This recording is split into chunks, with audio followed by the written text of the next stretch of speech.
Pero unsay gibuhat sa laing sikta, nagpadayon nga wa ko kaon sa baboy. Pero gisugo sa Ginoo sa buhat Gs 15. Ayaw isip pa makahugaw ang Ginoo ala sa Dios. Kay si Pedro giingnan sa Ginoo. Pedro barog og kaon. Ito ba si Pedro po? Ginoo ako kakaon og mga mahugaw nga baboy. Pero ito ba kang Ginoo? Ayaw isip pa nga mahugaw ang gihinduan na sa Dios. So si Pedro, wag ato kahibaw siya nga ang kanang baboy gihinduan na sa Ginoo. Pero unsay giingon sa Ginoo, pagbag-o Pedro, kay ang kanang baboy makaon na dyan na.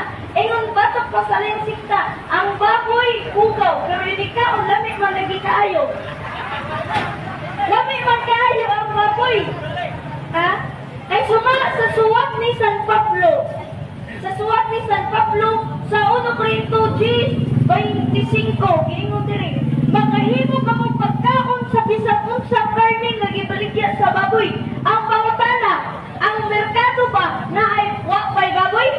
Subok pasabot, ang baboy makaon dun kay ingon man ni San Pablo, makahimo ka mong pagkaon sa bisang unsang karne nga gibaligya sa merkado.